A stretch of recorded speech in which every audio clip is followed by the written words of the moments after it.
Бәріңе сәлем, және бұл менің Балидегі таңым.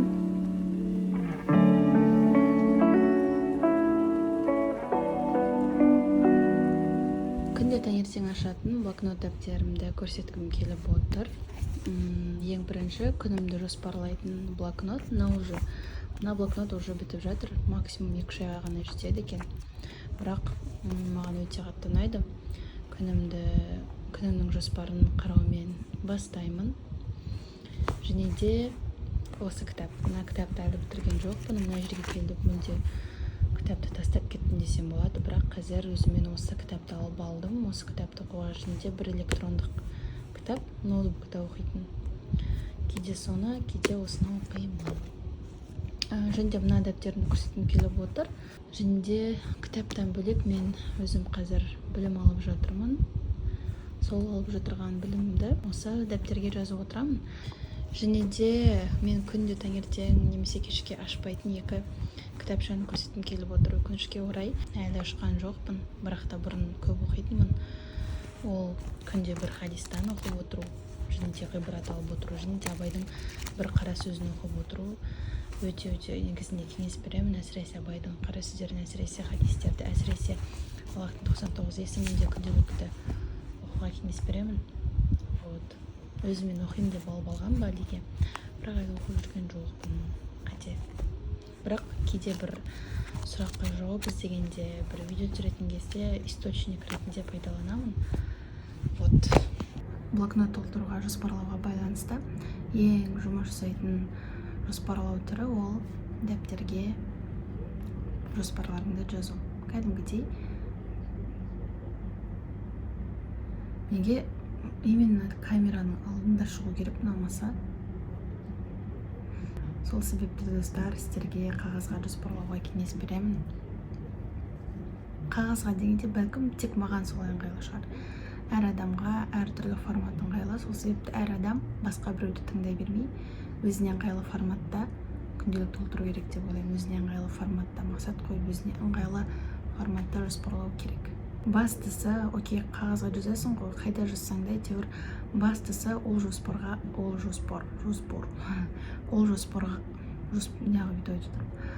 жоспарға не цепляться, яғни контрольда ұстауға тырыспау. Жоспарыңды жаздың ба, болды. Забудь. Примерно бәрібір миыңда болады ғой, примерно осыны істеуім керек деген. Бірақ осы прям идеально 100% осыларды орындауым керек, орындамасам чортпын деген позицияда болмауға кеңес беремін. Контроль, керісінше сенің сол барлық жоспарым орындалу керек деген ойдың өзі сенің бүкіл жоспарды орындауға кетіретін энергияңды өзіне суырып алады. Сол себепті мен жоспар жазғаннан кейін ол жоспарымды ұмытамын да, не істегім келіп тұр, соны жасаймын. Примерно жоспарымда ол нәрсе бар болса да, бар болмаса да істей беремін. Сол кезде мен өзімнің денеммен, то есть бір келісімде жұмыс жасаймын да. Мысалға менің денем отказ беріп тұрса, маған мен ештеңе істегім келіп тұрған жоқ деп, мен денемді қинамаймын. Жоқ, істейсің сен деп, істемесең ақша таппайсың деп. Өзіме қалай ыңғайлы, өзім не істегім келіп тұр, соны жасаймын. Кейде арасында мен видео түсіргім келмей кетеді. Ол кезде мен прям қатты монтаж жасағым келеді. Потому что видео түсіру үшін кішкене түріңді дұрыстайсың, кішкене үйде жинау керек болады деген сияқты. Монтаж жасаған кезде өстіп отырасың, рахаттанып монтаж жасайсың. То есть кейде видео түсіргім келіп кетеді, әдем болып, боянып, күшті сөйлеп. То есть әр кезде менде әртүрлі мод болады. Сол модқа сай задачаларды орындаймын. Я жоспар жазамын, бірақ ол жоспарға не цепляюсь. Себебі Алланың жоспары одан да күшті. Аллахтың жоспары қалай көрінеді? Сендегі импульстар арқылы көрінетін секілді. Нәпсіңнің емес, жаныңнан қалау арқылы Алланың жоспары көрінеді. Сол достар.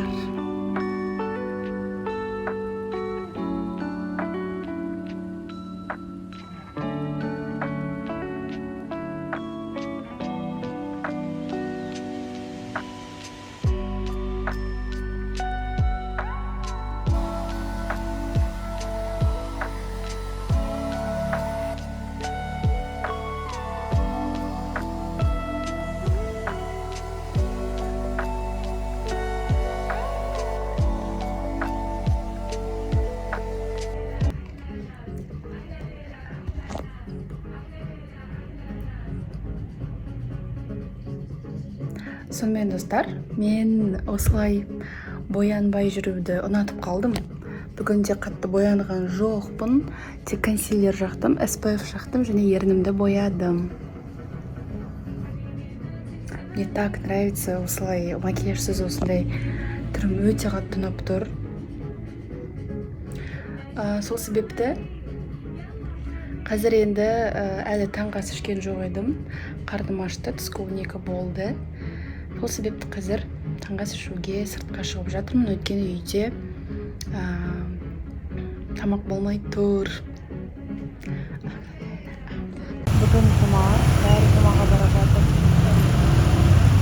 Достар, мен үйден 10 минуттық жерде орналасқан осындай күшті жерге келдім. Қазір осында тамақтанатын боламыз. Достар, мен мына жерде өте қатты осындай смузи болдарға ғашық болдым. Өте күшті қылдырып, еще әдемі қылдырып жасайды. Қараңыздар, бұл жолы мен түсінбедім не алғанымды, әйтеуір кішкене басқаша дәмді алдым.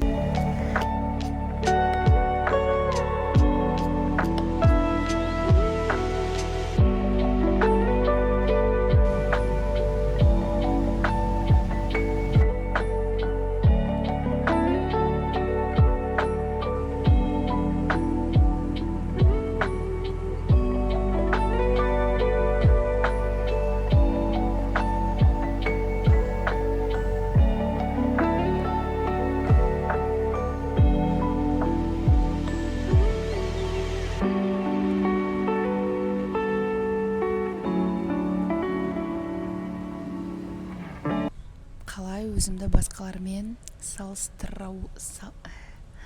салыстыруды қалай доғарсам болады деп аталады.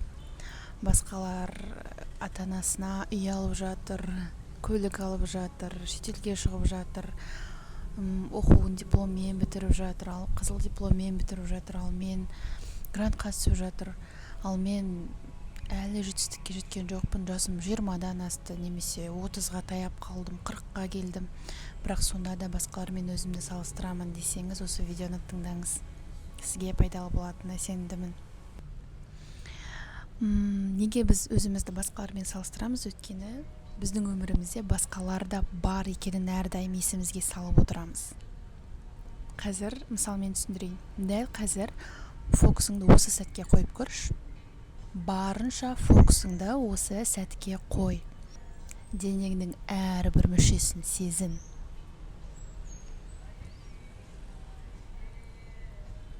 Енді сен салыстыратын адамдар дәл қазір миыңда бар ма? Жоқ, солай ма? Олар на самом деле жоқ. Олар тек сен ойлаған кезде, сен көрген кезде олар бар. Оларды ойламасаң, оларды көрмесең, олар жоқ. Сен оларға назар аудармасаң, олар жоқ. Сол себепті оларға назар аударуды қою керек. Олар туралы ойлауды, оларға қарай беруді қою керек. Олардың бар екенін ұмыту керек. Себебі, достар, фокус одновременно екі жақта бола алмайды. Мысалға сен өзіңнің, біздің көзімізді фокус деп алсақ, мен мына жаққа қарап тұрсам, мен артыма қарай алмаймын.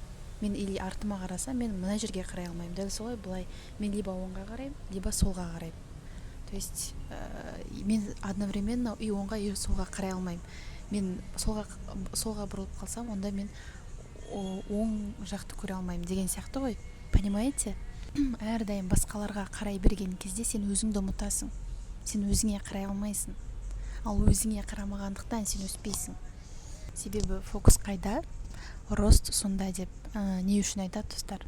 Сенің фокусың басқаларға, басқалардың өмірін қарап, қараш, бүйтіп жатыр, сөйтіп жатыр, деуге кетіп жатыр. Өзіңе қара. Тек өзіңнің өміріңе фокус қой. Өзіңе фокус қойсаң, сен басқалардың бар екенін ұмытасың.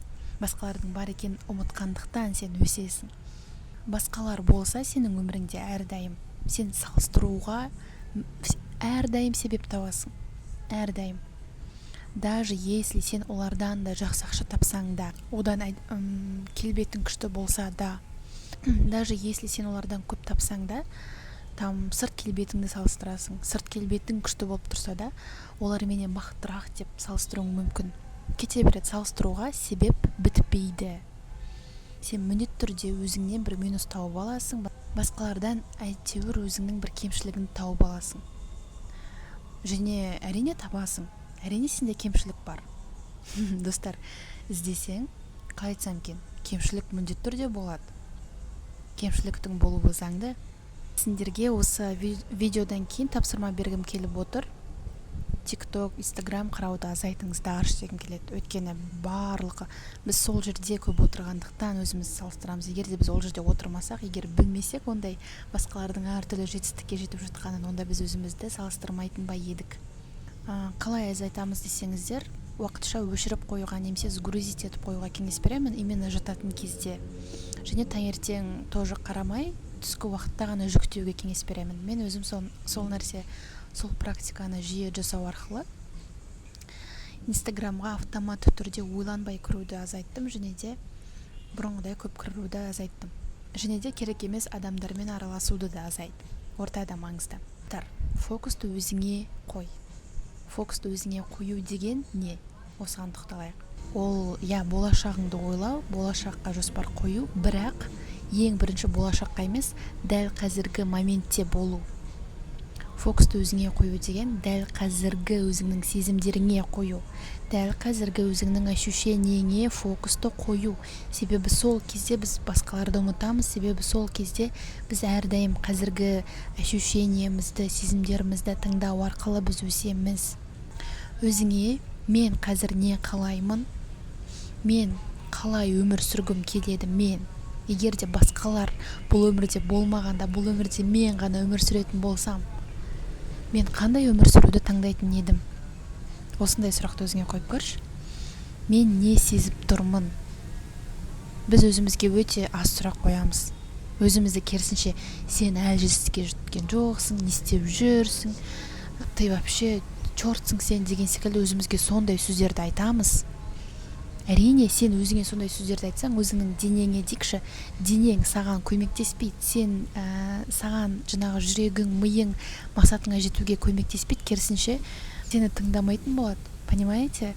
Мысалға біз бір адамға жаман сөздерді айтып тастасақ, сен чортсың десек, ол адам бізге кейін көмектеседі деп ойлайсыздар ма? Жоқ.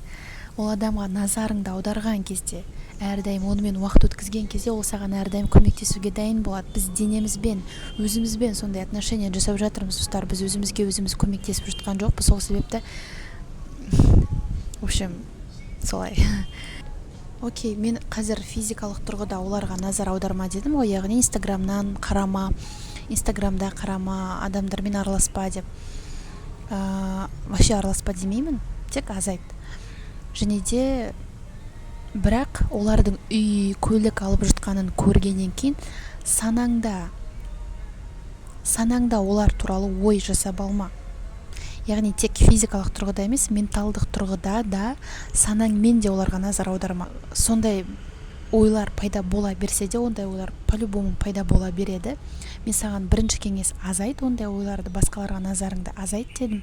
Бірақ сонда да ондай ойлар бәрібір пайда бола беретін болады.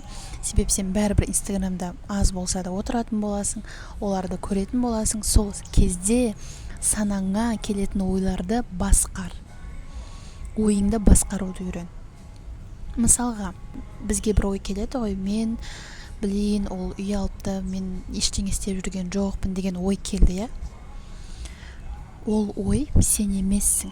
Ол ой факт емес. Біздің миымызға келетін әрбір ой ол шындық емес. Біз ол ойға бір шындық, ақиқат ретінде қараймыз, бірақ ақиқат біреу, ол Құран болды.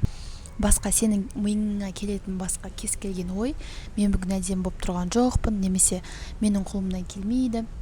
Тағын қандай ойлар бар? Кез келген ой, ол жай ғана ой. Ты не равно твоя мысль. Ты больше, чем эти мысли.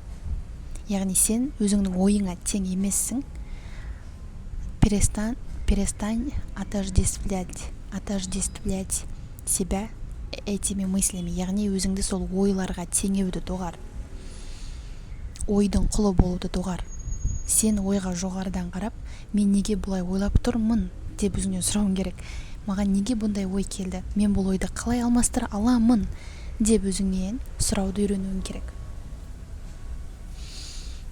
Яғни сен ойды алмастырушы, ойды бақылаушы болуың керек. Сол ойға бағынушы емес.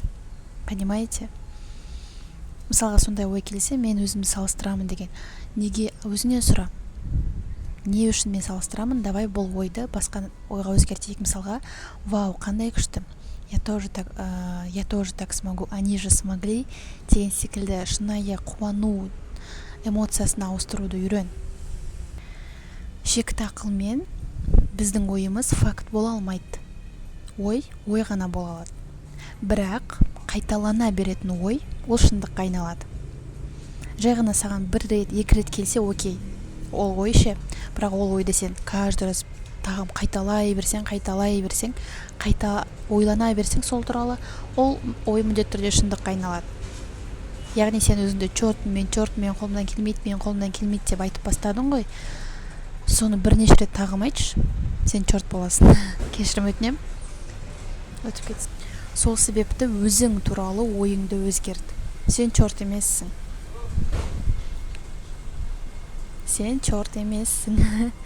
Сен мықтысың, сен күштісің. Өзің туралы ойыңды өзгерт. Неге? Өйткені адам өзі туралы өзін кіммін деп ойласа, сол адам болады екен. Адам өзі туралы қалай ойласа, ми сол ойды дәлелдеткізетін әрекеттер жасатқызады. Денеге сондай команда береді. Миыңа мен чортпын, басқалар күшті, ал мен чортпын деген ойды салған сайын, сол ой будет подтверждаться. Сол ой дәлелдене береді, бекітіле береді әрекеттермен. Ми сол ойды әрекеттермен бекіте береді. Миыңа сен сондай ой салдың, мидың мақсаты, мидың қызметі енді денеге команда беру ғой. Ми денеге қандай команда береді? Біздің бастық қандай ой салды, бізге сол ойды шындыққа айналдыру деген команда береді денеге. Басқа команда бере алмайды ғой. Ми саған айта алмайды ғой, сен дұрыс айтып тұрған жоқсың, сен чорт емессің деп айта алмайды ғой. Ми сенің қандай ой салсаң да, миға, сол ойға ми сенеді. Солай екен ғой, болды онда. Дене біздің бастық чорт екен, давай енді ол чорт болсын деген сияқты команда береді. Ол жата берсін, ол ештеңе істемесін деген сияқты команда береді. Қолымнан ештеңе келмей жатыр деп ойласаң, и в будущем у тебя ничего не будет получаться. Өзің жайлы ойыңды өзгерт. Менің қолымнан келеді, мен бәрін жасай аламын, Аллах менімен бірге. Мен өзіме сенемін, мен қорықпаймын, мен ерінбеймін деген секілді әрдайым ойыңның барлығы өзің туралы болсын. Біздің ойымыздың бәрі басқалары болып кеткен ғой. Санамызда өзіміз туралы сана арқылы өзіңе фокус жасаш, яғни өзің туралы жақсы ойлап баста. Фокус қою деген осы. Сол кезде сол ойың сенің шындыққа айналатын болады. Күнделікті практика ретінде жасауға кеңес беретінім 1-2 сағат өзіңмен уақыт өткізу. Инстаграм, дарама, ештеңе қарамай өзіңмен уақыт өткізу. Ойлану, қазіргі моментте болу, ешкіммен сөйлеспеу, тамақ ішіп жатқан кезде ештеңе қарамай жейсің бе, или жаяу жүрген кезде өзіңмен ойланып жүресің бе, әйтеуір андай бүкіл сенің ойыңды бөлетін нәрселердің бәрін өшіріп таста. Күніне 1-2 сағат жақсы ойла, аффирмация жаз, визуализация жаса, медитация. Әйтеуір күнде өзіңе солай 1-2 сағат фокус қойып отыр. 1 сағат, хотя бы 10 минут бастасаң болады. Және достар, мен әрдайым өзімнің видеоларымда SMM клуб туралы айтамын. Бұл жолы да бір айтып өтейін. Егер де қызық болса, тыңдаңыздар. Мен қазір 300-ден астам оқушы қатысып жатырған клубты сіздерге ұсынғым келеді. Қазақстанның әрбір қаласында офлайн кездесулер, таныстықтар, орта, одан бөлек бірге күнде әдет қалыптастырып, дәл осындай тұлғалық өзіңе сенімділікті арттыратын эфирлер болады. Біз бірге қорқынышты жеңеміз, бірге медитациялар жасаймыз, техникалар жасаймыз, және де тек ол емес, табысқа шығатын навыктарды қалыптастырамыз. Ол SMM, ол UGC креатор болу, ол блог жүргізіп ақша табу, ол Reels түсіруді үйрену, және де мобилография, монтаж жасауды үйреніп табысқа шығатын боласыздар. Бізде бір уже обучение басталганына 3 күн 1 апта болмай жатып клиент тауып жатырган окуучулар өтө көп. Маган күнде ортак чатта мен клиент таптым деп баары жарысып жазат. То есть солай табыска да чыгасыздар, әрі ойларыңызды, мышлениелериңизди өзгертесиздер, әрі орта табасыздар. Толук акпарат алуу үчүн описаниеге өт. Достарымды жасап алдым. Өте негізінде Балиде осындай жұмыс жасайтын орындар өте көп. Дегенмен көбісі жолдың бойында орналасқандықтан өте шулы, байктардың дауысы прям секунд сайын шығып отырады. Мысалға Алматыда түнде байктар, мопедтер, то есть жүрген кезде кәдімгідей шулы болады ғой, миды ашып жібереді ғой. Бұл жерде минут сайын емес, секунд сайын сондай дауыстар. Сол себепті не то что жұмыс істей алмайсың, видео түсіре алмайсың, ештеңе жасай алмайсың. Сол себепті ал мына жерде кәдімгідей өте тыныш, жолдың кішкене шетінде орналасқандықтан әрі адам өте аз. Адамдардың бәрі жалғыз отыр. Бәрі андай ноутбук. Көбісінде көп жерлерге еще достарымен баратын жерлер, көп жерлерге достарымен барғандықтан ол жерде бір-бірімен сөйлесіп шулап отырады, музыканы қатты қосып қояды. Ал бұл жерде бәрі өзі жалғыз келеді көбінесе. Сол себепті тыныш. Сол себепті осындай жұмыс жасаған өте. Сағат таңғы 10, адамдардың бәрі сыртта, понимаете, как будто бір түскі или кешкі бір уақыт сияқты адамдар таңғы уақытта өте көп. Бәрі ерте тұрады бұл жерде, өте күшті. Ерте тұрады, пилатеске барады, одан кейін кофейняға барып жұмыстарын жасайды, сосын пляжға барады, сондай. Қараңыздар. Мен пилатеске шықтым, осы Балидегі ең күшті танымал пилатеске. Образ, менде қатты күшті образ бар деп айта алмаймын. Мынандай велосипедке алған болатынмын, бірақ үлкен размерін алып қойыппын, L размерін. И мынау маған тым қатты ұзын болып тұр. Андай маған халаттың астына киетін лосина сияқты болып тұр ғой, достар. Сол себепті мен аны кескім келіп тұр, әйтпесем сәл неге ұқсамай қалды да. Недәді? Велосипедке ұқсамай қалды, достар. Просто көтеріп киін десем, мына жері тығыздау, и мына жері санына қарай уже симайды. Сол себепті кесіп көрейік қазір. Мерна мына жері кестім, достар, кестім.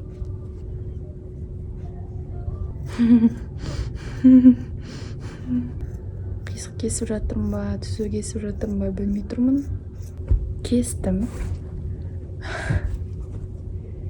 Так, вроде қатты қисық емес.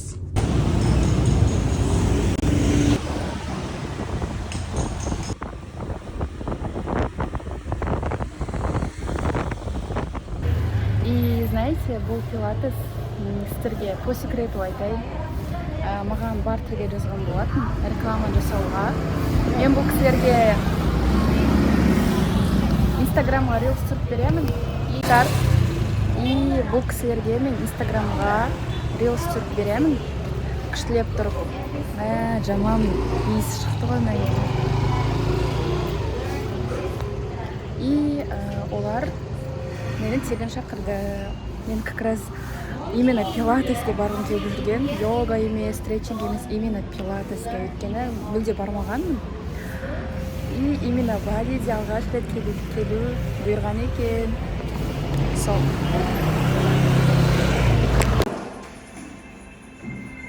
Just being the best version of yourself. I don't think you need to try to be anybody else. So I think that's always what I'm trying to remember, especially in like today's day of social media when you're looking at everyone else and thinking everyone else's lives are so perfect. Exactly. I think kind of just being like, you know what, I'm dope.